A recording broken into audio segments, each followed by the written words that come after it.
좋습니다. 우리 서로 다 같이 인사하겠습니다. 주님이 자리에 계십니다. 다시 한번 하겠습니다. 좋은 일이 일어납니다.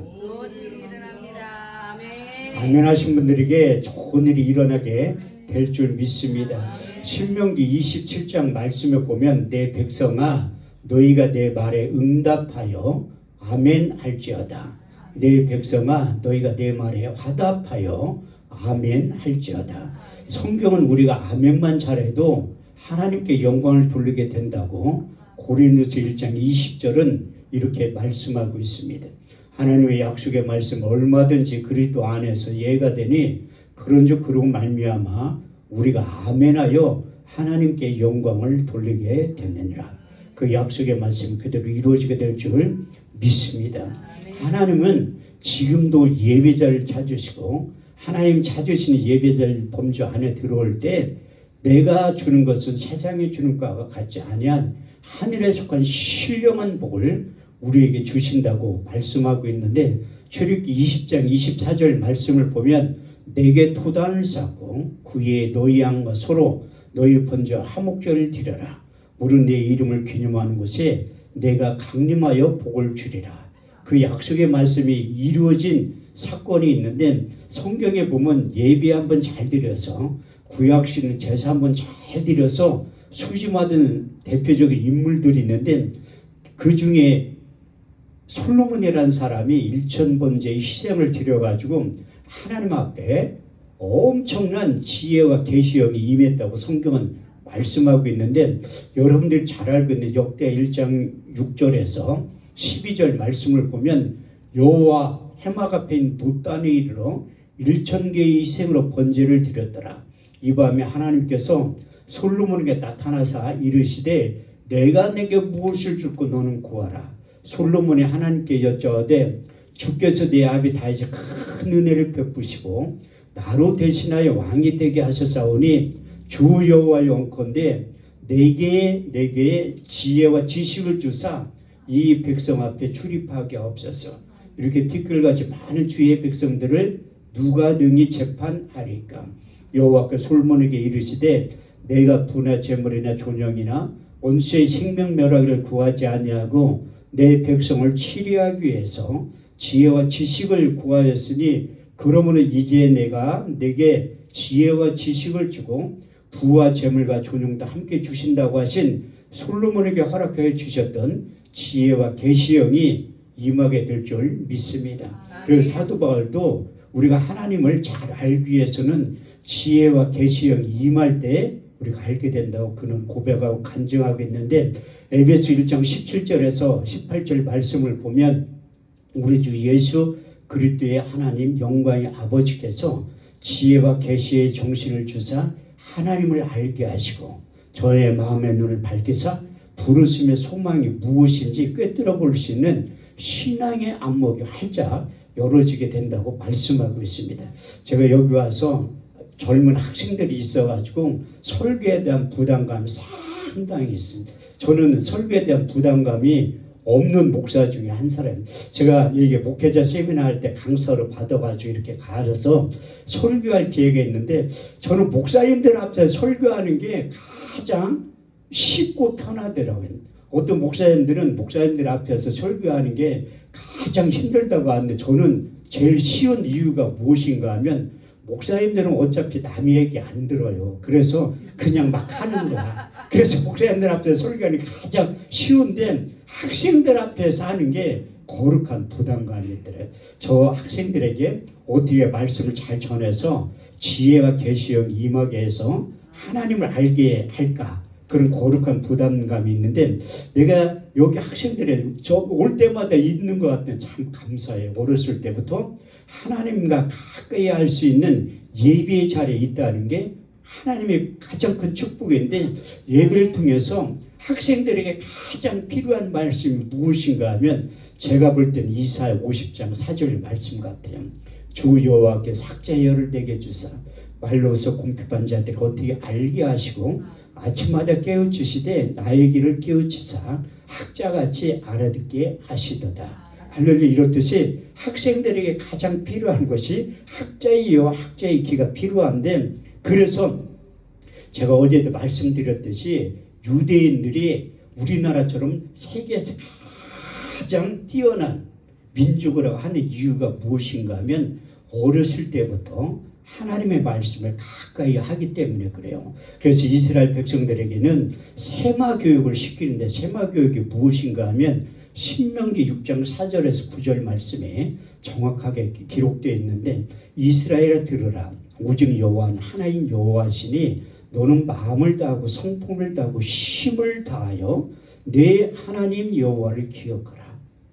오늘날 내게 명한 그 모든 말씀을 너는 네 마음에 새기며 내 자녀에게 부지런히 가르치며 집에 앉았을 때에든지 누웠을 때에든지 일어날 때에든지 길을 행할 때에든지 이 말씀을 강론할 것이며 너는 그것을 내 손목에 메고 기울여 삼으며 내 미간에 붙여 표를 삼고 내 집 문설주와 바깥문에 기록할지라. 이렇듯이 하나님의 말씀을 가까이 하는 게 지혜의 근본이요 하나님의 말씀을 묵상하는 것이 지식의 근본이라고 말씀하고 있습니다. 잠언 1장 7절 말씀을 보면 여호와를 경외하는 것이 지식의 근본이언을 미련한 자는 지혜와 훈계를 멸시한다고 말씀하고 있고 잠언 9장 10절 말씀을 보면 여호와를 경외하는 것이 지혜의 근본이요 거룩한 자를 아는 것이 명철이라고 말씀하고 있습니다.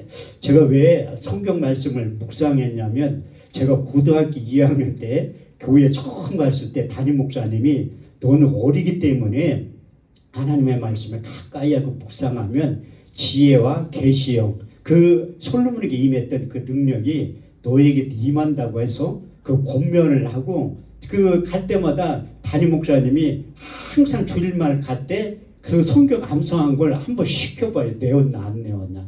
그때부터 하나님의 말씀을 가까이 했는데 여기 학생들 어렸을 때부터 말씀을 가까이 하면 하나님이 크게 들어 사용하신다니까. 왜? 그 성경의 약속이 반드시 하나님의 말씀을 가까이 묵상하는 이유가 무엇인가 하면 복 있는 사람이 우리가 영적인 많이 취한 것이 복이고 세상에 있는 권력과 물질과 명예를 소유하는 것 그것도 이 땅에 속한 기름진 복이지만 그 하나님께서 시편 1편 1절에 2절 말씀을 보면 복 있는 사람은 악인의 길에 서지 아니하며 죄인의 길에 앉지 아니하고 오만한 자리에 앉지 아니하고 오직 여호와의 율법을 즐거워하여 그 율법을 주야로 묵상하는 자들이 복이 있다고 말씀하고 있습니다. 여호수아 1장 8절 말씀을 보더라도 이 율법책을 내 입에서 떠나지 말며 주야로 그것을 묵상하여 그 가운데 기록한 대로 다 지켜 행하라. 그러면 내가 평탄하게 될 것이다. 형통의 삶을 영위하게 될 것이라. 그래서 하나님의 말씀을 가까이 하는 사람들은 이제 우리 인생 가운데 평탄의 삶, 형통의 삶이 기다리고 있는데 시편 119편 105절 말씀을 보면 주의 말씀 내 발의 등이요 내 길의 빛의 역할을 하게 된다고 말씀하고 있습니다. 그래서 하나님의 말씀이 우리 인생에 내비게이션 역할을 하는데 그 말씀 따라가면 반드시 승리하게 된다는 게. 그리고 묵상이라는 말씀의 의미를 보면 큐티라는 의미도 있지만 히브리어 원문에 보면 두 가지의 뜻을 내포하고 있습니다. 첫 번째 반추 큰 소리를 내서 읽으라는 거. 두 번째는 하가 되새김질 하라는 거예요. 그래서 소가 여물을 먹을 때 자꾸 입에서 맴돌듯이 하나님의 말씀도 되새김질을 하라는 거예요. 제가 이스라엘에 갔을 때 그 통곡 옆에 가니까 유대인 랍비들이 상당히 많이 있더라고요. 그러면서 그분도 내가 유심히 이렇게 쳐다봤거든요. 복장도 뭐 시커먼 거 이렇게 옷 입고 수염도 막 이렇게 기르고 있더라고요. 근데 보니까 자꾸 뭐 중얼중얼해요. 가까이 가 들어보니까 내가 그 아람어는 모르지만 성경을 암송하고 있는 것 같더라고요. 제가 아람어만 알면 랍비 선생님이요 우리 성경 암송 퀴즈 대회를 한번 해보자고 이렇게 제안을 해보고 싶은데 내가 그 아람어를 모르고 그 사람들 한국어를 모르니까 근데 그 랍비들하고 성경 암송 대회를 하면 누가 이길 것 같아요? 목사님. 아니 당연히 제가 이게 저는 구약도 외우지만 그 유대인들은 신약 성경을 인정을 안 한다니까. 제가 신약 성경을 얼마나 많이 암송을 하는데 그 저를 아는 그 지인 목사님들이 옛날에 텔레비에 스타킹이라는 코너가 있었잖아요. 강호동이 진행한. 거기에 좀 한번 나를 출연 좀 해볼. 내가 뭘로 뭐 잘하는 것도 없으니까 성경 암송하는 걸 한번 출연을 해보라고 하더라고요. 근데 제 평생의 꿈이 성경 31,173절 말씀을 암송하는데 여기는 학생들은 지금부터 하면 충분히 암송을 할 수가 있다니까. 저는 하다 중도에 까먹어가지고 15년이라는 세월을 안 했기 때문에 못 외우는 거지, 우리 학생들은 충분히 외운다니까.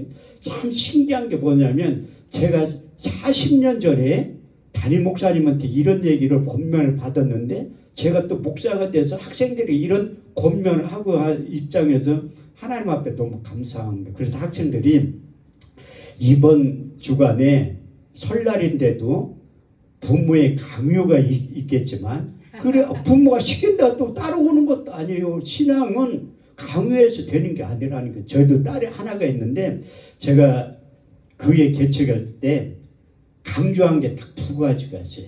하나는 주일 성수, 하나는 11조. 그 외에는 네가 알아서 하라고 한 거예요. 근데 그걸 철저히 신앙교육을 가르치니까 지금도 신앙생활을 열심히 잘하는 거예요. 11조를 빼먹지 않고 이제 주일성수 하는 게 인생에 대해서 성공할 수 있는 가장 밑바탕이 그거 두 개만 잘하면 성공할 수가 있다고 성경이 그렇게 말씀하고 있는 거예요. 근데 오늘은 제가 무슨 말씀을 전하려고 하면 변하여 새 사람이 되리라, 그 말씀을 전하고 증거하려고. 그 본문을 긴 거 잡아야 되는데 제가 성경을 읽지 못하기 때문에 쉽게 짧은 한 단어의 구절을 선택한. 그런 중 누구든지 그리스도 안에 있으면 새로운 피조물이라. 이전 것은 지나갔으니 보라 새 것이 되었도다. 제가 새 사람이란 단어에 관심이 많은 이유가 무엇인가 하면, 저도 사도 바울처럼 변하여 새 사람이 되었기 때문에 그래요. 또 두 번째 이유는 제가 새 사람 교회 목사이기 때문에 새 사람이란 단어에 대해서 관심이 상당히 많은데, 이 새 사람은 단어를 성경에 어디 나왔나 내가 깊게 생각을 해보고 다 찾아본 적이 있어요. 그래서 새 사람이라는 단어가 딱 4번 나와요. 4번. 한 번은 구약 성경에 한 번 나오고 신약 성경에 3번 나오는데, 신약 성경에 누가 다 기록했냐면 사도 바울이 기록한 거예요. 왜? 자기가 다메섹 도상에서 우리 주님을 만난 다음에 고린도서 5장 17절 말씀을 기록한 거예요. 누구든지 그리스도 안에 있으면 새로운 피조물이라. 이전 것은 지나갔으니 보라 새 것이 되었다. 제가 강원도 행성에 가서 집회를 인도하는데 거기는 평균 연세가 80이야. 여기는 다 소녀들만 있다니. 권사님들도 소녀에 지나지 않아. 거기 80인데 내 그 할머니 할아버지들 앞에서 무슨 설교를 할까? 근데 그 내용 가운데 오늘 본문 말씀을 가지고 변하여 새 사람이 되리라 이런 설교를 하니까 어떤 분들이 설교 도중에 할머니 권사님이 손을 번쩍 들더니 그런 질문을 하더라. 아니 내가 80이 넘었는데 변해서 어떻게 새 사람이 되냐고. 죽을 때가 다 됐는데. 성경은요 짝이 있어요. 반드시. 이사야 34장 16절 말씀을 보면 너희는 여호와의 책을 자세히 읽어보라. 이것이 하나도 빠진 것이 없고 짝이 없는 것이 없으리니 이는 여호와의 입이 이를 명하셨고 그의 신이 이것들을 모으셨다. 그래 자세히 읽어보니까 사도 바울이 고린도서 5장 17절만 기록한 게 아니라 고린도서 4장 16절 말씀을 기록했는 거예요. 우리가 결코 낙심하지 아니하노니 우리의 겉사람 낡아지나 우리의 속사람 날로 새로워진도다. 할렐루야. 이렇듯이 성경은 우리 겉사람도 얘기하지만 궁극적으로 우리의 내면 속사람에 대해서 말씀하고 있는. 그래서 우리가 육체가 늙어간다 할지라도 속사람이 강건해지는 걸 말씀하기 위해서요. 그래서 사도 바울도 이제 모세의 길과 선지자의 길과 시편에 능통했던 사람. 근데 그가 하는 일은 무엇인가 하면 예수 믿는 사람들을 잡으러 다닌 거예요. 그만큼 하나님의 말씀에 대해서 구약 성경을 깨뜨리고 있었지만 하나님의 본질의 뜻은 알지 못하는데요. 그가 그 출생의 비밀을 보면 저하고는 너무나 틀리더라고요. 요즘 말로 표현하면 금수저를 물고 태어난 사람 사도 바울이에요.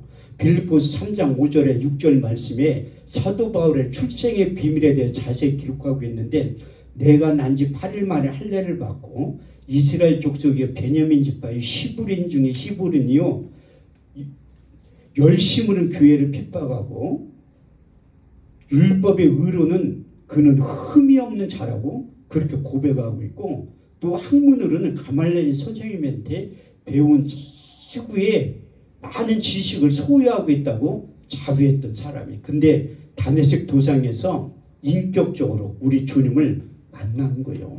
여러분들이 하나님을 찾아간 것 같지만 하나님이 우리 인생 가운데 다 찾아오신 거예요. 저에게도 고등학교 2학년 때 그 1년 선배 그분을 통해서 저희 심령의 문을 두드린 거예요. 요한계시록 3장 20절 말씀을 보면 볼지어다 내가 문 앞에 서서 두드리노니 누구든지 내 음성을 듣고 문을 열면 내가 그에게로 들어가 그로 더불어 먹고 그는 나로 더불어 먹게 될 것이라. 그래서 여러분들도 인생 가운데 하나님이 전도에 미련한 것을 통해서 찾아오셔서 심령을 녹화한 거예요. 똑똑똑할 때 마음의 문을 열어줄 때 성령이 우리 육체 가운데 전사함고 들어오셔서 예수를 주로 시인할 수 있게 만든 거예요. 그래서 고린도전 12장 3절 말씀을 보면 하나님의 영으로 말하는 자는 예수를 저주할 자라 하지 아니하고 성령으로 아니하고는 예수를 주로 시인할 수 없느니라.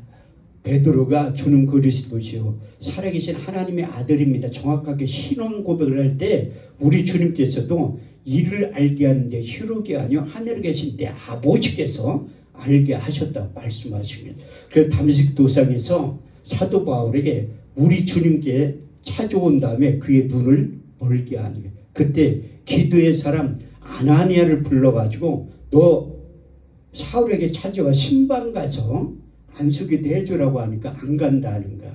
왜 안 가냐? 그 아나니아는 사울이 어떤 사람인지 아는 거예요. 예수 믿는 사람 핍박하고 잡으러 다녔던 사람이기 때문에 안 간다고 하는 거야.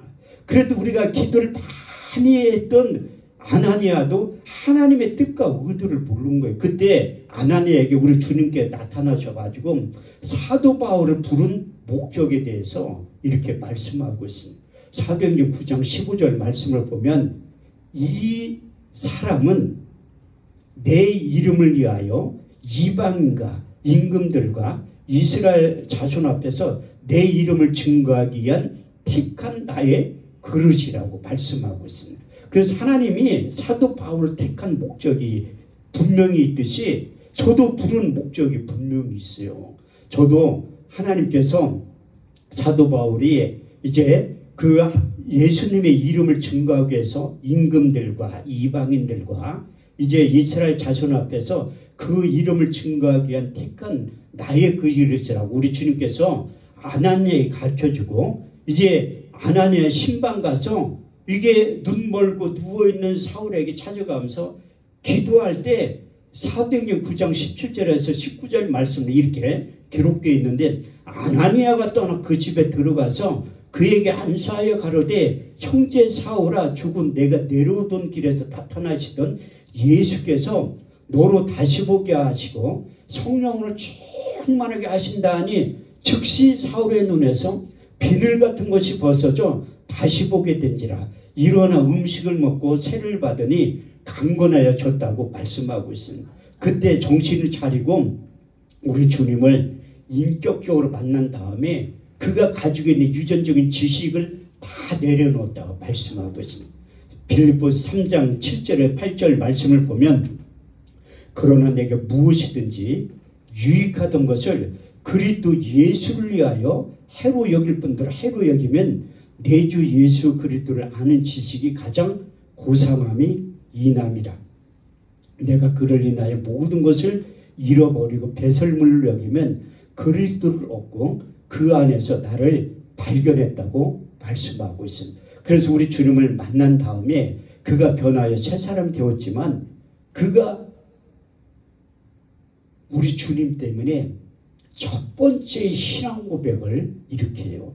누구든지 주님을 만나면 그 자기 자연으로 살아가다가 그 신앙인이 되는 거. 신앙 사건이 저에게도 일어났지만 바울에게도 일어났고 여러분들에게도 일어난 거예요. 그게 무엇인가 하면 내가 자연으로 살아가는데 우리 주님께 찾아오셔서 주님이 나와 같이 살자고 말씀하는 거예요. 저는 이게 우리 교회 성도들이 신앙생활에 뭡니까? 이렇게 물어보면 간단하게 하나님 의식하고 하나님 눈치 보고 사는 거예요. 내 중심적으로 살아갔다 하나님과 동행하면 어떻게 사는 것이 하나님이 기뻐하고 어떻게 사는 것이 하나님이 싫어할까? 이 눈치를 보면서 저는 때때로 내가 이렇게 눈을 감고 있을 때나 눈 뜰 때도 하나님이 나를 오래 이렇게 쳐다보고 있는 것 같아요. 그걸 느낀다니. 그래서 제가 엉뚱한 짓을 못하는 거고 내 말씀을 가까이 하는 이 중에 한 가지가 무엇인가 하면 시편 119편 71절 말씀대로 내가 주께 범죄치 않게 하여 하나님의 말씀을 가까이 두는 거예요. 그래서 말씀을 가까이 하면 이게 옳고 그른지 하나님이 깨닫게 해주시는, 그래서 하나님이 기뻐하는 것만 나도 하려고 하는 그것이 믿음이고 신앙생활이라고 저는 생각을 하는 거예요. 그래서 사도 바울도 이제 우리 주님을 만난 다음에 첫 번째 신앙 고백과도 같은 갈라디아서 2장 20절을 고백하고 간증하고 있습니다. 내가 그리스도와 함께 십자가에 못 박혔나니 그런즉 이제는 내가 산 것이 아니 오직 내 안에 그리스도께서 사신 것이라. 이제 내가 육체 가운데 사는 것은 나를 사랑하사 나를 위하여 자기 몸을 버리신 하나님의 아들을 믿는 믿음 안에서 사는 것이라. 이제 자기는 죽고 예수만이 다시 내 안에 살아났다고 고백한 다음에 이제 그가 그 사역을 감당할 때 고린도전서 1장 18절 말씀을 보면 십자가의 도가 멸망하는 사람에게는 미련한 것이요 구원을 얻은 우리에게는 하나님의 능력이 됨이라. 그래서 가는 곳곳마다 십자가의 피 묻은 복음을 전하고 증거한 거예요. 그래서 사도 바울의 사역 가운데 이제 방문하는 곳마다 다 교회를 세운 거예요. 복음을 전해서. 근데 딱 한 군데 복음을 전할 때 그가 가지고 있는 유전적인 지식으로 변론했기 때문에 교회가 세워지지 않은 곳이 있는데 그 지역이 어디인가 하면 그리스도 아덴 지역이에요. 그래서 철저히 해가면서 고린도전서 2장을 기록한 거예요. 형제들아 내가 너희 가운데 나아가 하나님의 증거를 전할 때에 말같이 아름다운 것으로 하지 아니하였나니 내가 오직 예수 그리스도와 그의 십자가에 죽으신 것 외에는 아무것도 알지 아니하기로 작정하였습니다. 내 말과 내 전도함이 지혜에 권하는 말로 하지 아니하고 다만 성령의 나타남과 능력으로 하여 너희 믿음이 사람의 지혜에 있지 않고 하나님의 능력 가운데 있게 하려 하였느라. 우리가 온전한 자들 중에서 이 지혜를 말하느니 이 지혜는 이 세상 역사들 가난들의 지혜가 아니오 오직 비밀한 가운데 있는 감추었던 것인데 하나님이 우리의 영광을 위하사 만세전에 미리 정하신 것이라. 이 지혜는 이 세대의 관원에 하나도 알지 못하였나니 만일 알았더라면 영광의 줄 십자가에 못 박지 아니하였으리라. 기록된 바 하나님이 자기를 사랑하는 자들을 위하여 예비하신 모든 것은 눈으로 보지 못하며 귀로도 듣지 못하며 또 마음으로도 생각지 못함 같으니라. 오직 성령으로 이것을 우리에게 보이셨으니 성령은 모든 것 곧 하나님의 깊은 것이라도 통달하셨느니라. 사람의 사정을 사람 속에 있는 영 외에는 누가 알리오. 이와 같이 하나님의 사정도 하나님의 영 외에는 아무도 알지 못하느니라. 우리가 세상의 영을 받지 아니하고 아버지께로부터 온 영을 받았으니 이는 우리로 하여금 하나님께서 은혜로 주신 것들을 알게 하려 하심이니라. 우리가 이것을 말하고 하니까 세상에 가르친 말로 하지 아니하고 오직 성령에 가르치신 것을 하니 신령한 것은 신령한 것으로 분별하느니라. 육에 속한 사람은 하나님의 성령의 일을 받지 아니하나니 저에게는 미련하게 보이며 또 깨닫지도 못하나니 이런 일을 영적으로야 분별하느니라. 신령한 자는 모든 것을 판단하나 자기는 아무에게도 판단을 받지 아니하느니라. 그래서 고린도전서 2장 1절에 15절 말씀을 통해 철저히 회개하면서 이 말씀을 기록했는데 결론이 16절 말씀이에요. 누가 주의 마음을 알아서 주를 가르치겠느냐. 그러나 우리가 그리스도의 마음을 가졌느니라. 할렐루야. 이렇듯이 철저히 회개하는 심정으로 그리스도의 마음, 그리스도의 심정을 가지고 이제 사역을 전하고 증거했는데 하면 할수록 두 번째 신앙 고백이 로마서 14장 8절 말씀이에요. 로마서는 이제 사도 바울이 3차 전도 여행을 마치고 그의 본격적으로 선교사 사역을 감당할 때 10년 만에 로마서하고 고린도 전후서를 기록했는데 그때 두 번째 신앙 고백과도 같은 로마서 14장 8절 말씀을 기록하고 있습니다. 우리가 살아도 주를 위하여 살고 죽어도 주를 위하여 죽나니 우리가 사나 죽으나 주의 것이로다. 세 번째 신앙 고백은 저도 이 말씀대로 이 입각에서 이제 목회를 하고 있는데 사도행전 20장 22절에서 24절 말씀입니다. 내가 심령에 매어 예루살렘으로 올라가는데 거기서 무슨 일을 만나는지 나는 알지 못하느라. 성령이 밝히 말씀하시기를 결박과 환난이 나를 기다린다 하시나 주 예수께 받은 사명 하나님의 은혜의 복음을 증거하는 일을 마치려 하면은 나의 생명을 조금도 귀한 것으로 여기지 아니하노라. 그래서 사도 바울이 에베소 교인들과 작별 인사를 할 때 내가 예루살렘으로 올라가는데 거기서 무슨 일을 만날는지 알지 못하지만 성령이 가르쳐 주셨다니 결박과 환난이 나를 기다린다 하시나 주 예수께 받은 사명 하나님의 은혜의 복음을 증거하는 일을 마치려 하면 나의 생명을 조금 더 귀한 것을 얘기지 아니하고 우리 주님께서 하셨던 그 목숨 내놓고 복음을 증거하는 일에 헌신하며 우리 주님을 따라가기로 작정했다. 그는 고백하고 간증하고 있습니다.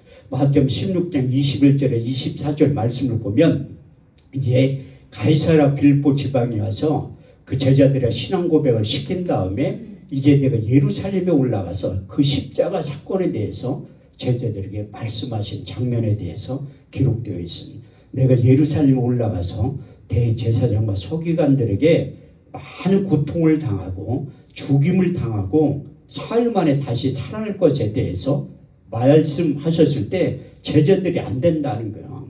그렇게 할 수 없다고 뜯어 말렸는데 그 육신의 생각으로 볼 땐 정상이에요. 그렇지만 우리 주님께서 제자들에게 사단아 내 뒤로 물러가라. 너희는 나를 넘어지게 하는 자들아. 너희가 어찌하여 하나님의 일을 생각지 아니하고 사람의 일만 생각하느냐. 나를 따르고는 자기를 부인하고 자기 십자가를 지고 나를 따라오라고 말씀하셨어요. 그래서 우리가 쉽게 하나님의 일을 생각지 아니하고 사람의 일만 생각하는 게 사단의 생각이라고 우리 주님께서 말씀하신 것. 그래서 누구보다도 우리 주님에 대해서 자세히 알았던 사도 바울이 우리 주님께서 죽으러 가셨던 예루살렘에 똑같이 자기가 결박과 환난이 기다린다고 알고 있으면서 가는 것이 이제 사명자의 길이라고 바울은 말씀하고 있습니다. 그래서 우리 주님을 만난 다음에 세 번에 걸쳐서 이제 변화해 새 사람이 되었다고 그는 고백하고 간증하고 있는데 첫 번째가 골로새서 3장 10절 새 사람을 입었으니 자기를 창조하신 자의 형상을 쫓아 지식에까지 새롭게 함을 입는 자가 되었다고 말씀하고 있어요. 그래서 우리가 새 사람 되었을 때 하나님께 끊임없이 새 영과 새 마음을 집어넣는 거예요. 에스겔 36장 26절에 27절 말씀을 보면 내가 너희 속에 새 영을 주고 새 마음을 주어 너희 몸에서 굳은 마음을 자하여 부드러운 마음을 줄 것이며 너희 속에 새 신을 주어 너희가 내 율례를 행하며 규례를 지킬 수 있는 능력이 이로부터 임하게 된다고 말씀하고 있습니다. 에스겔 11장 19절에서 20절 말씀에도 내가 너희 속에 일치한 마음을 주고 그 속에 새 신을 주어 너희 몸에서 굳은 마음을 자하여 버리고 부드러운 마음을 주어서 너희가 내 율례를 행하며 규례를 지켜 행할지니 너희는 내 백성이 되고 나는 너희 하나님이 될 것이라. 그래서 이 새 사람 되었을 때 새 영과 새 마음을 일치한 마음을 주셔서 하나님의 생각이 내 생각이 되고 하나님의 뜻이 내 뜻이 되고 하나님의 일들이 멀게 느껴졌지만 내 일처럼 자연스럽게 만들어 주시는 거예요. 우리의 생각을 사로잡아 그렇게 복종하기 위해서는 하나님의 말씀이 주입될 때 이제 의식화를 통해서 생활화가 나타나기 시작한다고 말씀하고 있습니다. 그래서 우리는 머릿속으로 하나님의 말씀을 저장을 많이 하는데 머리에서 가슴으로 내려오는 게 이게 쉬운 게 아니라니까요. 이 가슴으로 내려와서 손과 발로 내려가는 게 평생도 안 되는 게 상당히 많아요. 우리가 하나님의 말씀을 알고 있는데 행함이 없어. 손과 발로 움직이지 않는 거예요. 그래서 사도 바울이 우리의 견고한 진을 무너뜨린 다음에 생각을 사로잡아 그리스도께 복종케 하신다는 거예요. 그래서 우리가 하나님의 일을 감당할 때 내가 좋은 것만 할 때가 있지만 믿음이 성숙이 되면 하나님이 우리의 목숨까지도 내놓으라. 하나님의 자녀는 누구나 될 수 있지. 그렇지만 주님의 제자는 좀 생각을 해봐야 돼. 저도 하나님의 자녀가 먼저 됐지 주님의 제자부터 된 게 아니라니까요. 우리 주님의 이름을 주고 하나님의 자녀가 된 다음에 마가복음 3장 13절 말씀에 우리 주님께 자기의 원하는 자를 뽑은 거예요. 그래서 내가 그 주님의 제자가 된 다음에 더 나아가 성령의 사도까지 된 거예요. 우리 주님의 제자가 될 때는 하나님의 자녀일 때 하나님이 기도하면 다 공급해 준다니까요. 근데 주님의 제자가 되면 내가 가지고 있는 거 좀 내놓으라고 해. 우리 주님께서 내가 가지고 있는 것 좀 내놓으라. 성령의 사도가 되면 목숨까지도 내놓으라고 한다니. 그래서 성령의 사도가 된 사도 바울도 결박과 환난이 기다리는 줄 알고 있으면서도 복음을 증거하기 위해서 자기 목숨을 내려놓고 참 가치를 발견했기 때문에 삶의 전환이 일어나는 거예요. 두 번째 에베소 2장 15절 말씀에 보면 원수된 것 곧 계명에 속한 의문의 율법을 자기 육체로 폐하셨으니 이는 이 둘로 자기 안에서 새 사람을 지어 화평하게 하시고. 그래서 하나님이 우리 육체 가운데 성령을 보내주신 다음에 우리 안에서 내면을 질서 새롭게 한 다음에 새 사람을 지어 화평하게 하신다. 그게 우리 주님께서 니고데모에게 얘기했던 거듭난 중생의 비밀이라는 거예요. 그래서 본래의 나는 이 껍데기는 내가 아니라 하나님이 새로 만드는 창조하신 새 사람이 본래의 나라는 거예요. 그래서 베드로전서 1장 9절 말씀에 보면 믿음의 결국 곧 내 영혼의 구원을 받게 된다는 거예요. 그래서 본래의 나는 껍데기가 아니라 우리 주님께서 새롭게 창조하신 이제 속사람이 본래의 나라고 성경은 말씀하고 있습니다. 그래서 사도 바울은 누구보다도 변화의 새 사람이 되려고 그렇게 노력했지만 또 안 된다고 고백하고 간증하고 있습니다. 세 번째 에베소 4장 21절에 24절 말씀을 보면 진리가 예수 안에 있는 것 같이 과연 그에게 듣고 그에게 가르침을 받았을진데 너희는 유혹의 욕심을 따라 썩어져가는 구속을 쫓는 옛사람을 벗어버리고 의와 진리와 거룩함으로 지으심을 받은 새 사람을 입으라는 거예요. 자기가 아무리 노력해서 새 사람이 되려고 했지만 안 되기 때문에 그가 비밀을 깨달았는데 그리스도 안에 있을 때 저절로 새 사람이 된다는 거예요. 그래서 우리가 나쁜 습관이 있으면 좋은 습관이 안 된다는 거예요. 그래서 우리가 예수님을 구주로 영접하고 하나님의 자녀로 살아간다 할지라도 육신의 한계에 부딪히면 자기의 본성이 드러나는 거예요. 사도 바울도 그만큼 하나님의 영으로 감동해서 충만했지만 자기 내면에 또 다른 법이 존재하고 있다고 고백하고 간증하고 있습니다. 로마서 7장 21절에서 25절 말씀을 보면 내가 한 가지 법을 깨달았노니 선을 행하기 원하는 나에게 악이 항상 함께 있는 것을 보는도다. 내 속사람은 하나님의 법을 즐거워하되 내 지체 속에 있는 또 다른 법, 내 마음의 법과 싸워 내 지체 속에 있는 죄의 법 아래로 사로잡아 오는 것을 보는도다. 오라 나는 공고한 사람이로다. 이 사망의 몸에서 누가 나를 건져내라. 내가 속사람은 하나님의 법을 육신으로는 죄의 법을 섬긴다고 고백한 다음에 두 번째 육신의 생각과 영의 생각이 있다고 또 말씀하고 있습니다. 로마서 8장 5절에 8절 말씀을 보면 육신을 쫓는 자는 육신의 일을 영을 쫓는 자는 영의 일을 생각하나니 육신의 생각은 사망이요 영의 생각은 생명과 평안이니라. 육신의 생각은 하나님과 원수가 되나니 이는 하나님의 법에 굴복지 아니할 뿐 아니라 할 수도 없느니라. 육신에 있는 자는 하나님을 기쁘시게 할 수 없느니라. 만일 너희 가운데 하나님이 영이 거하시면 너희가 육신에 있지 않고 영에 있나니 누구든지 그리스도의 영이 없으면 그리스도의 사람이 아니라고 고백한 다음에 이것을 극복할 수 있는 방법은 이거밖에 없다고 제시를 해요. 해답도. 그게 무엇인가 하면 갈라디아서 5장 16절에서 18절 말씀을 보면 성령을 쫓아 행하라. 그럼 육체의 욕심을 이루지 아니하노니 육체의 소욕은 성령의 소욕을 거스르고 성령의 소욕은 육체의 소욕을 거스르나니 이 둘이 대적함으로 너희가 원하는 것을 하지 못하게 되는도다. 그래서 사도 바울이 끊임없이 육신의 생각과 영의 속에 이 갈등 가운데 견고한 진이 무너지기 위해서는 그가 아덴 지역에 철저히 실패하고 교회를 세우지 못한 다음에 성령으로 충만해서 그리스도의 마음을 소유하기를 원했다는 거예요. 그래서 저도 이것을 보면서 내가 이 신앙생활 한 40년이 넘었지만 20년을 가짜로 한 것 같아요. 가짜로. 고등학교 2학년 때서 이제 신앙생활을 했는데 가짜를 한 이유가 무엇인가 하면 세상이 좋아서 세상으로 나간 거예요. 그래서 세상 가운데 고통 가운데 있으면서 하나님이 그나마 나를 사랑하기 때문에 우리 딸을 통해서 제가 회개의 자리로 돌아온 거예요. 제가 신령한 목사가 아니라 하나님의 음성을 그때 처음 들은 거예요. 너 목회할래? 내 딸 데려갈까? 이 음성을 똑바로 들어가 깜짝 놀래 내 집에 들어갔는데 한 번도 우리 집사람이 내가 하는 일에 대해서 반대를 한 적이 없거든요. 그랬더니 여보 회개할 때가 됐대. 뭔 회개냐니까 자기가 하나님의 음성을 들었다는 거. 뭐냐니까 당신이 목회를 안 하면 하늘이 데려간다고 자기 음성을 들었다는 거야. 그러면 그 시간이 언제니까 내가 들었던 시간하고 똑같은 거야. 이것이 하나님의 뜻이구나. 내가 회개하지 않으면 우리 딸 데려가겠구나. 그렇게 내가 하나님 앞에 순종하지 않으니까 우리 딸이요.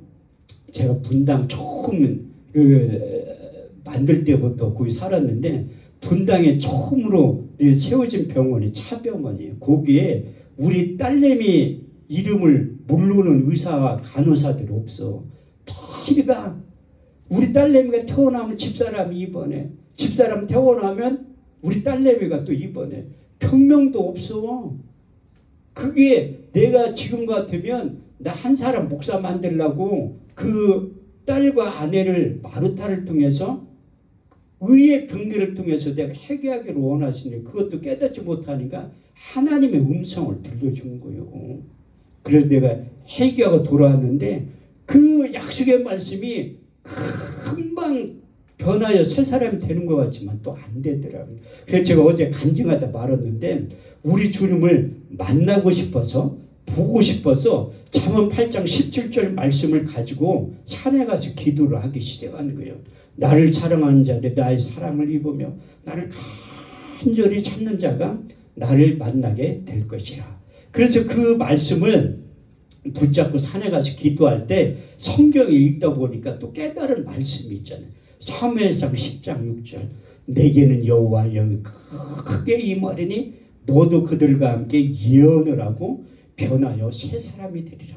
성령이 내 육체 가운데 임하면 내가 변하여 새 사람이 될 수 있다는. 그래서 그 말씀을 붙잡고 기도할 때 14개월째 되는 날 사도행전 9장, 사도행전 22장, 사도행전 26장 사도 바울의 다메섹 사건이 그만큼 중요하기 때문에 사도행전 세 군데 똑같은 내용이 기록되어 있듯이 저에게도 그런 동일한 사건이 일어나게 된 거예요.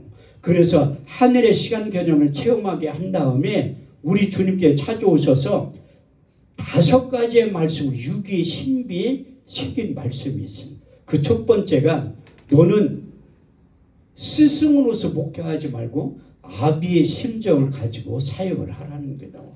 고린도서 4장 15절 말씀을 유기의 신비에 새겨주셨는데 그리스도 안에서 일만 스승이 있을 때 아비는 많지 아니하니 내가 복음으로서 너희를 낳았음이라. 두 번째 바울에게 주셨던 말 잘할 수 있는 능력을 주신 거예요. 우리 집안이 말 못하고 저도 상당히 말을 못하는 목사 중에 한 사람인데 바울에게 말 잘할 수 있는 능력을 주신 거예요. 사도 바울이 말을 얼마나 못했냐면 성경에 써있어 말 못한다고. 고린도서 10장 10절 말씀을 보면 그 편지는 중하고 힘이 있으나 그 몸으로 대할 때는 말에 시원치 아니하니라. 아유, 말을 얼마나 못했으면 성경에 유일하게 써있어요. 말 못하는 사람이 바울이라고 본인도 또 고백을 해. 고린도서 11장 6절 말씀을 보면 나는 말에는 조라나 지식에는 그렇지 아니하니라.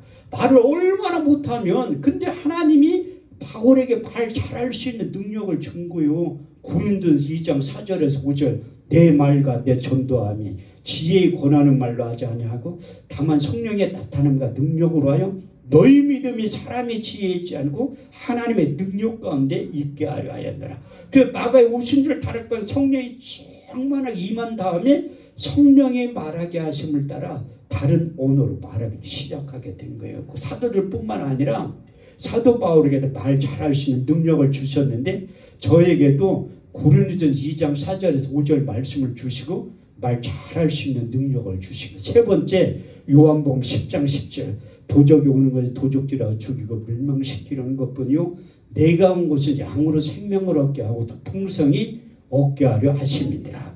예수님이 이 땅에 온 목적과 사단나의 귀신이 이 땅에 온 목적을 너는 자세히 알고 그 일을 감당하게 할 것이다. 네 번째, 다섯 번째 때문에 제가 설교를 이렇게 하는 거예요.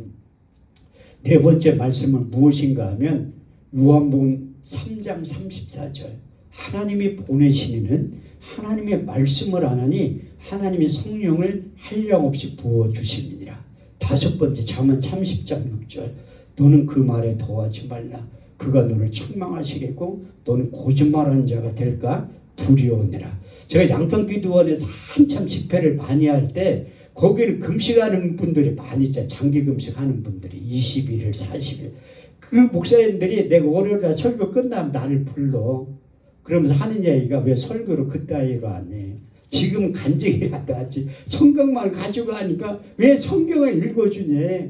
아니 성경 읽어주는 게 아니라 나 하나님이 그렇게 설교하라고 시켜서 하라고 하니까 학교 어디 나왔냐고 또 물어봐. 신학교 어디 나왔냐고. 그래서 내 나름대로 나 학교 8년 다녔다고 그랬더니 아유 그러지.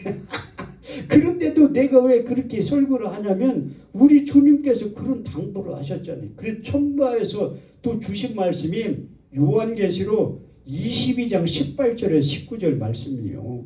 이 예언의 말씀을 듣니 각인에게 증거하더니 누구든지 이 책에 기록된 하나님의 예언의 말씀 외에 더하면 하나님이 이 책에 기록된 재앙들을 너희에게 더하실 것이요 만일 누구든지 이 책의 예언의 말씀을 제하여 버리면 하나님이 이 생명책에 기록된 생명나무와 및 거룩한 성의 참여함을 제하여 버리라.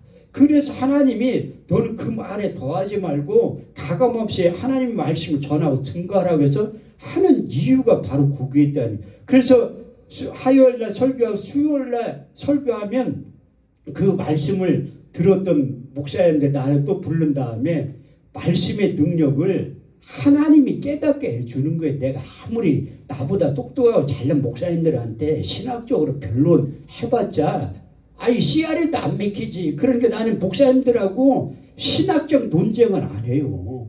왜? 다 나온 학교도 틀리고 교단도 틀리고 그런데 뭐지 공통분모가 얼마나 있겠어. 그러니까 이 목사님들이 가장 어리석은 게 자꾸 신학적인 논란에 대해서 변론하는 거예요. 나는 그 목사님들이 그 신학적인 얘기할 때 한마디도 안 해요. 내가 뭐 몰라서 안 하는 것도 없지만 내가 또 얘기해봤자 싸움밖에 안 돼. 똑똑한 목사님들은 자꾸 자기 주장, 학교에서 배운 거, 독학한 거 그거 가지고 얘기하는 거지. 저는 순복음교회 교단 목사라 일반 장로교는 감리교는 성경은 틀린 부분도 있어요. 교리적으로. 그래서 어리석은 거지. 그 얘기를 안 하는데 하나님이 나에게 그 5가지의 말씀을 주고 이제 사역을 하게 만든 거예요. 근데 사도 바울이 그 영적인 아들 디모데에게 마지막 유언과도 같은 너는 이 말씀의 근거에서 목회를 하라고 당부한 2가지의 말씀이 있어요. 저도 그 말씀을 붙잡고 이제 21년째 사역하는데 그 말씀이 무엇인가 하면 디모데서 2장 4절에서 5절 말씀이에요. 군사로 다니는 자는 자기 생활에 얽매이는 자가 없나니 군사로 모집한 자를 기쁘게 하려 하심이니라. 경계하는 자가 법대로 경계하지 아니하면 생명의 면류관을 얻지 못하리라. 두 번째, 디모데후서 2장 15절. 내가 진리의 말씀을 옳게 분별하여 부끄러울 것이 없는 일꾼이 되어 인정된 자로 너희 몸을 드리기를 하나님께 힘쓰라는 거예요. 그런데 누구보다도 저는 성경 속의 인물이 사도 바울을 닮기를 원하는 거예요. 제가 100분의 1도 10,000분의 1도 따라가지 못하지만 그가 목회의 멘토로 걸어갔던 길을 따라가다 보면 10,000분의 1만 닮아가도 하나님 앞에 크게 수임받는다고 생각을 하는 거예요. 그래서 사도 바울이 우리 주님께서 그 아나니에게 가르쳐준 부르심의 목적이 있잖아요. 이 사람은 내 이름을 위하여 이방인과 임금들과 이스라엘 자손 앞에서 내 이름을 증거하기 위한 택한 나의 그릇이라고. 저도 내 나름대로 하나님께서 부르신 소명과 사명에 대해서 정확히 알게 된 계기의 사건이 있었어요. 제가 이제 일반 목사 한 수 받았으니까 일반 목사는 됐잖아요. 그런데 에베소 4장 11절 말씀을 보니까 사도 바울이 자기 평생의 사역 가운데 5가지 직임을 감당했다고 고백하고 간증하고 있더래요. 그게 무엇인가 하면 사도와 선지자와 복음 전환자와 목사와 교사로 세우셨는데 그 이유가 이게 성도를 온전케 하며 봉사의 일을 하게 하며 그리스도의 몸을 세우려 하심이니라. 우리가 하나님의 아들을 믿는 것과 아는 일에 하나가 되어 온전한 사람을 이루어 그리스도의 장성한 분량이 충만한 데까지 이르리니 이제부터 어린아이가 되지 않아요 사람의 계절과 간사한 유혹에 빠져 온갖 교훈과 풍주에 밀려 요동치 않게 하려 하심이니라. 그래서 사도 바울이 그가 평생의 사역을 사도와 선지자, 복음 전환자와 목사와 교사로 시임받았다고 고백했던 것처럼 저도 하나님이 목사 안수를 받았으니까 목사의 직임을 감당하지만 사도와 선지자의 직임을 감당하기 위해서 누구 한 분을 만나게 한 거예요. 제가 회개하고 돌아와서 윤석전 목사님을 만나게 된 거예요. 그분의 설교를 상당히 많이 들은 거야. 내가 살 길은 영적인 팔린 회복이 이분의 설교를 통해서 내가 회복이 될 거죠. 그런 느낌을 받은 거예요. 그래서 우리 주변에 있는 사람들한테 윤석전 목사님 테이프를 다 주니까 아유 약장수 같아. 왜 이렇게 소리만 지르냐. 그러니까 뭐 이해가 안 돼. 저는 설교 처음에 딱 들을 때 은혜가 상당히 됐. 그래서 내가 살 길은 이분인데 그 설교를 꽤 몇천 개를 들은 거예요. 테이프를. 한 10년을 들은 거야. 10년을. 근데 윤석전 목사님이 교회를 크게 세운 거야. 지금 교회 그 궁둥이 큰 교회를 세워가지고 내가 관심이 있잖아요. 딱 신방을 갔지. 윤석전 목사님 오라고 한 적 없어요. 내가 구경하고 싶어서 신방을 간 거야. 교회를 얼마나 잘 졌나. 딱 가서 보니까 아이고 거기 붕사 학교가 있더라고. 내 윤석전 목사님 내가 자세히 볼 수 있는 방법은 이거밖에 없다. 저는 세미나를 배우러 된 적이 한 번도 없어요. 제가 목대원 다닐 때 주변에 있는 친구들이 야 우리 세미나 좀 가자 그런 얘기를 할 때 난 안 간다고 했죠. 내가 세미나 강사로 가면 갔지 뭐 배울 게 있냐고 나 배우러 안 간다고 했어요. 그랬더니 교만하대. 아이고 네가 무슨 세미나 강사를 너를 누구를 부르냐 하는 거야. 아 왜 안 불러요? 쓰임 받으면 하나님이 합격되면 부른다니까. 그런데 우리 목대원 동기들은 아무도 인정을 안 해. 제가 오살기도원에서 16년 전에 처음 설교할 때 국민일보 강구에 놨거든요. 내가 강사로 쓴다고. 그런데도 안 믿어. 수백 명이 왔어요. 오살기도원에. 네가 설교 하나하나는 진짜로 구경하러 20명이 왔다니까. 아니 무슨 나사렛에 선한 것이 나겠느냐 그렇게 생각하는 거지. 아니 우리가 목대원 졸업한 지 얼마 되지도 않은 너를 누가 강사로 아니 불러갔다니까요. 하나님 그렇게 근데 저는 한 번도 세미나 간 본 적이 없는데 한 번 우리 집사람 안 간다는 거 데리고 간 적이 있어요. 윤석전 목사님 사모님이 하는 김종선 사모님이 중보기도 세미나 그걸 6개월에 걸쳐 살더라고요. 난 거기를 갔어요. 일주일에 한 번씩. 왜 갔냐면 윤석전 목사님을 만든 사모님 과연 누구일까 너무나 궁금한 거야. 그래서 그분을 가까이 보려고 세미나도 참석했지만 윤석전 목사님의 강의를 직접 듣고 싶어서 사단법 민족봉화운동본부 부흥사학교에 입학을 한 거예요. 근데 거기에 처음으로 이태희 목사님이 총재가 된 거예요. 신영교 목사님이 이어서 2대 총재가 이태희 목사님 되고 초대 대표회장이 윤석전 목사님 대표회장이 된 거예요. 네, 그분들을 가까이에서 보기 위해서 학교에 입학을 했는데 아니 윤석전 목사님 한 학기에 한 번밖에 강의를 안 하더라고. 그 1년 동안은 난 학교 다닐 때는 내가 결석도 많이 했는데 부흥사학교는 한 번도 안 빠진 거예요. 왕복 6시간이요. 버스 타고 다녀가지고 성남에서 거기까지 버스 타고 전철 타고 몇 번 갈았다고 한 번도 안 빠졌다니까요. 내가 졸업식 할 때 윤석전 목사님하고 악수를 한 거야. 너무 감격해가지고 3일 동안 손을 안 씻었다니까. 오른손 손을 너무나 감격해가지고 나는 그런 철실한 사모함이 있었어요. 아유, 내 윤석전 목사님 가까이 가서 이렇게 악수를 한번 하다니 너무 영광인 거야. 근데 하나님이 참 신기하게 내가 부흥사 되리라고 누가 생각을 했어. 근데 이태희 목사님하고 윤석전 목사님 통해서 그 학교를 졸업하게 된 거예요. 그 학교 졸업생들이 이 1,800명이 넘는다니까요. 근데 참 감사하게 제가 그 학교에 강사가 되었다니까요. 그래도 저희 나름대로 유명한 부흥사학교 강사라니까요. 나처럼 이렇게 지금도요, 이렇게 내가 처음 만난 분들은 숙기가 없어가지고 말도 잘 못해. 우리 교인들도 처음 온 사람 말도 안 해. 왜 담임 목사님 내 숙기가 없어가지고 말을 못한다니까요. 그런데 여기 원장님은 만난 지 오래되니까 그냥 이렇게 얘기도 하는 거지. 다른 데 기도원 집회 가면 안 해. 그럼 오해도 많이 받아요. 왜 강사로 와가지고 원장님하고 얘기 한마디도 할 얘기가 없으니까 낯가림이 심하니까 못하는 거예요.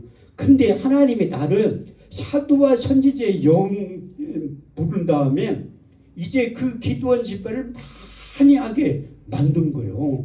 그래도 제가 회원이 1,800명 되는데 3대 부흥단장이 된 거예요. 1대 부흥단장이 이기한 목사, 2대 부흥단장이 신성 목사님, 3대가 제가 됐는데 그래서 전국을 돌면서 집회를 많이 하게 된 거예요. 내가 일반 목회도 못하는 사람이 어떻게 내 주변에 있는 목사님들이 친한 목사님들 지금도 그래요. 야, 한 목사 니네 교회도 부흥시키지 못하는 놈이 무슨 네가 부흥사니. 아니 교회 우리 교회 성도들이 한 300명만 돼도 이렇게 못 다녀요. 어떻게 다녀. 50명만 되면 못 다니지.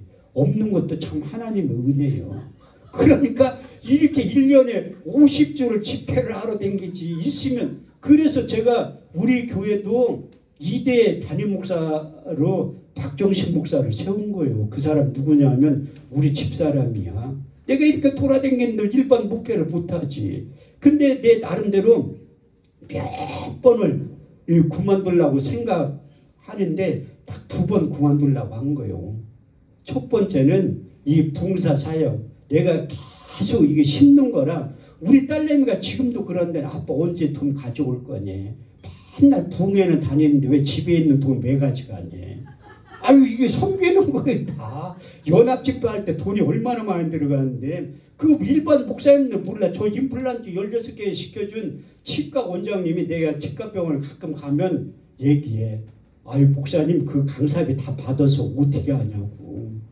아니 돈 내고 하는 거라니까요. 연합집회는 돈 많이 들어가요. 그래서 섬기는 거야. 하나님 나에게 섬길 수 있는 능력도 주시는 거예요. 그 민족봉화운동본부 부흥단장 할 때는 1년에 밥값을 1,000만 원 썼어요. 아니 교회에서 월급 10원도 안 받는데 그걸 어떻게 하냐면 우리 교회 성도들이 아이고 집회 갈 때마다 카드를 줘. 식사 대접하라고. 아 지금은 안 주니까 식사 대접을 못하는 거지. 그래서 하나님이 다 공급할 수 있는 능력을 주는 거예요. 내 간증 한 가지만 하고 마치 제 나름대로 주변에 있는 개척교회 목사님들 보면 너무나 힘들어.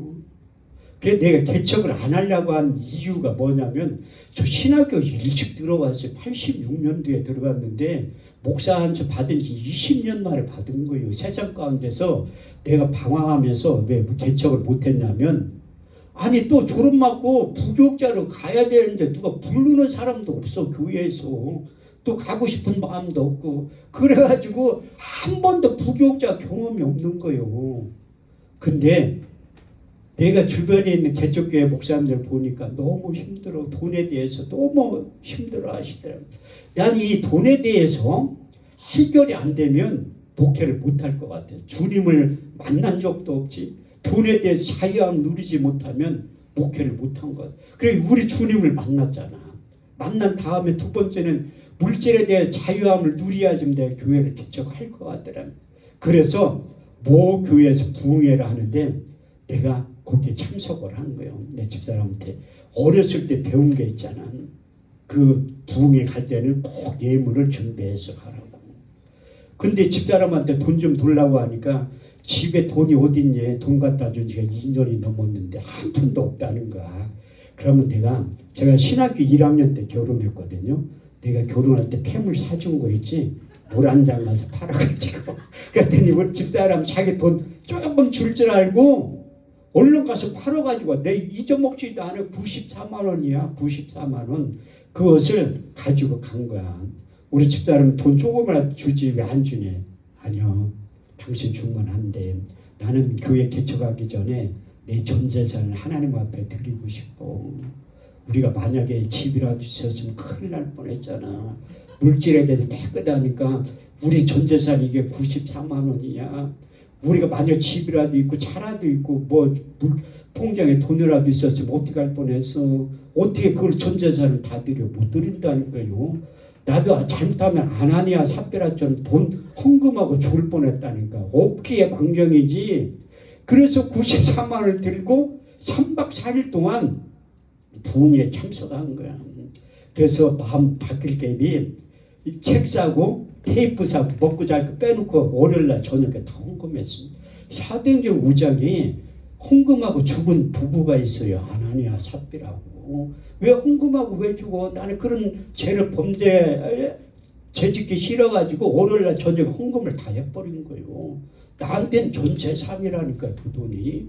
그 액수에 대해서 지금은 그 93만 원이 얼마 안 되는 돈이지만 그때는 전 재산이었기 때문에 시험들 때문에 다 한 거예요. 그런데 하나님이 나를 너무나 잘 알아.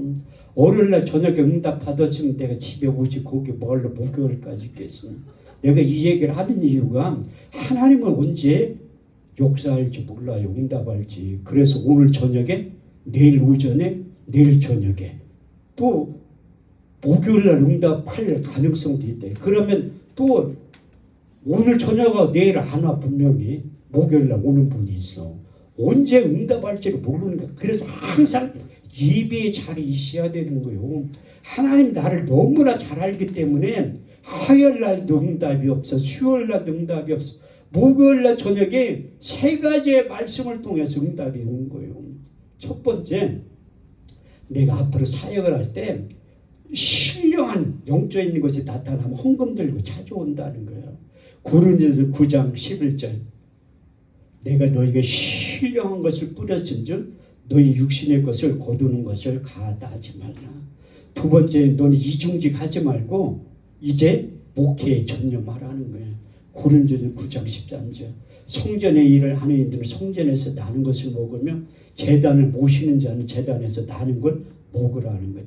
그래서 우리 제 바로 위에 누나하고 매형은 야 우리는 둘이 일해도 먹고 살기 힘든데 니네 부부 보면 맨날 먹고 노는 것 같대. 우리 원장님 오셨을 때 제가 수원과학교 옆에서 그 기도원 할 때 앞에 그 당구장 사장님 나만 보면 아이 목사님은 맨날 먹고 노는 것 같대. 저 임대료 어떻게 내니? 꽤 나올 건데. 아이 나 먹고 안 놀아요. 일하는 내 직업이 나는 목사라 예배드리고 찬양하고 기도하는 게 내 직업이라고. 그래서 하나님이 약속해서 성전의 일을 하는 이들은 성전에서 나는 것을 먹으며 제단을 모시는 자는 제단에서 나는 것을 먹으라는. 우리 집사람도요 21년 동안 한 번도 이중직 안 해도 하나님 먹이고 이쁘시는 거예요. 왜? 믿음이 없기 때문에 그런 거지. 그런데 결정적으로 내 두 가지 응답을 받았는데도 확실히 응답을 안 받은 것 같아. 제가 어떻게 보면 지금도 의심병 환자예요. 하나님의 말씀을 잘 믿는 것 같지만 믿음이 하나도 없어. 그래가지고 세 번째 말씀, 이 말씀 때문에 제가 교회를 개척한 거라는. 마태복음 21장 1절에서 4절. 사람들이 예루살렘에 가까이 와서 감난산 벳바가에 이르렀을 때 예수께서 두 제자를 부르시며 이르시되 너희는 맞은편 마을로 가라. 고운 매인 나귀와 나귀 새끼가 함께 있는 것을 보리니 풀어 내게로 끌고 오너라. 누가 무슨 말을 하건 주가 쓰시겠다 하라. 그래야면 즉시 보내리니 이는 선지자로 하신 말씀을 오늘과 같이 이루려 하심이니라. 네가 하나님의 일을 감당할 때 주가 쓰시겠다 하라. 그래야면 즉시 보내주신다니. 그래서 사역 가운데 돈이 없어서 목회를 못 해본 적이 없어요. 물질이 없어서 목회를 못 해보는 거지. 그래서 하나님 앞에 그 말씀 세 가지의 말씀을 붙잡고 할 때 하나님이 끊임없이 공급을 해주시는. 빌립보 4장 19절 말씀 그냥 써 있는 거 아니에요.